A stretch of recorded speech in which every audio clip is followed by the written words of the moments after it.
ഉദ്ധിത, ദൈവമേ, രക്ഷക, സമാധാനമേ. ഇന്ന് നാം ചിന്തിക്കാൻ പ്രധാനപ്പെട്ട കാര്യം, ഡെയിലി വിത്ത് ഗ്രേസിലേക്ക് എല്ലാവർക്കും സ്വാഗതം. അതായത് നമ്മുടെ ജീവിതത്തിൽ എപ്പോഴും നാം ഒരു എനർജി ഗ്രൂപ്പ് ഉണ്ടാക്കുമ്പോഴും ജീവിതത്തിൽ ഒരു സ്വഭാവത്തോട് മുന്നോട്ട് പോകുമ്പോഴും വളരെ ശ്രദ്ധിക്കണം. അല്ലെങ്കിൽ നാം ജീവിതത്തിൻ്റെ പാതി വഴിയിലും വഴി തെറ്റിപ്പോകാൻ സാധ്യതയുണ്ട്. പ്രധാനമായും നമുക്ക് 3 വഴികളിലൂടെ പോകാൻ പറ്റും. ഒന്ന്, സ്വയം ചിന്തിച്ച് മനസ്സിലാക്കി സ്വന്തം കാര്യങ്ങൾ പെർഫെക്റ്റായിട്ട് ചെയ്ത് ഓരോ കാര്യങ്ങളും നന്മതിന്മ മനസ്സിലാക്കി വളരെ ബുദ്ധിപരമായിട്ട് പോകാൻ കഴിയുന്നവരുണ്ട്. അതൊരു തരമാണ്. രണ്ടാമത്തെ തരക്കാരെന്ന് പറയുമ്പോൾ അവർ സ്വന്തം കാര്യം പകരക്കാരെ വെച്ചുകൊണ്ട് ചെയ്യുന്നവരുണ്ട്. അതല്ലെങ്കിൽ മറ്റുള്ളവരോട് കൂടെ ചേർന്ന് ചെയ്തു പോകുന്നവരുണ്ട്.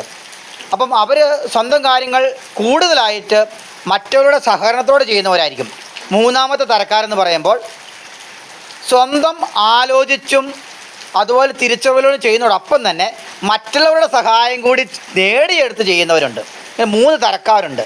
എന്നാൽ നമ്മുടെ ജീവിതത്തിൽ നാം ചിന്തിക്കൊരു കാര്യം, ഒരു മരം നട്ടു, അത് വളർന്ന ഒരു മരം സ്വയമായി ചിന്തിക്കുകയാണ്, ഞാനിനി വളർന്നോളും, നേരെ തന്നെ, ആരും എന്നെ സഹായിക്കൊന്നും വേണ്ട, ഒന്നും അവൻ പിടിച്ചു കെട്ടിയൊന്നും വിടണ്ട, വളഞ്ഞു പോകുമ്പോൾ നേരെ ഒന്നും ആക്കി തരണ്ട എന്ന് ചിന്തിക്കുകയാണെങ്കിൽ പലപ്പോഴും ആ മരം വളഞ്ഞു പോയും അല്ലെങ്കിൽ പലതരത്തിൽ നശിച്ചു പോകുവാൻ ഇടയുണ്ട്, അല്ലെങ്കിൽ ഒടിഞ്ഞു പോകാൻ സാധ്യതയുണ്ട്, നേരെ വളരാതിരിക്കാൻ സാധ്യതയുണ്ട് എന്ന് പറഞ്ഞ പോലെ മനുഷ്യൻ്റെ ജീവിതവും.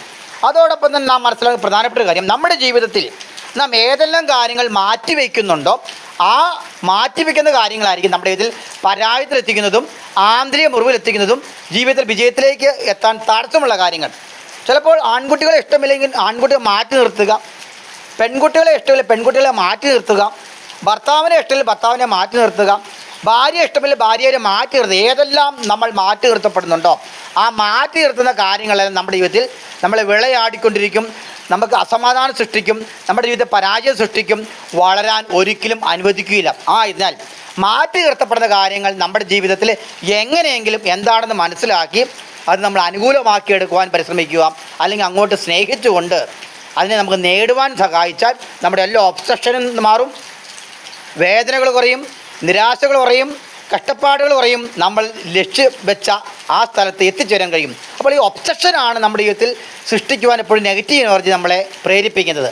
അതിനാൽ നമ്മൾ ഒബ്സഷനാണ് പറയാൻ നേടാൻ കഴിയുക എന്നുള്ളതാണ് ഏറ്റവും പ്രധാനപ്പെട്ട കാര്യം. ആയതിനാൽ നിങ്ങളുടെ ജീവിതത്തിൽ ഒബ്സഷൻ കണ്ടെത്തുക, ഗ്രൂപ്പ് സൃഷ്ടിക്കുമ്പോൾ ശ്രദ്ധിക്കുക. ഇത്രയും കാര്യങ്ങൾ പറഞ്ഞുകൊണ്ട് എൻ്റെ കൊച്ചു വാക്കുകൾ നിർത്തുന്നു. നല്ലൊരു ജീവിതം നിങ്ങൾക്കുണ്ടാകട്ടെ, നല്ലൊരു എനർജി ഗ്രൂപ്പ് നിങ്ങൾക്ക് സൃഷ്ടിക്കപ്പെടട്ടെ എന്ന് പ്രാർത്ഥിച്ചുകൊണ്ട് നിർത്തുന്നു.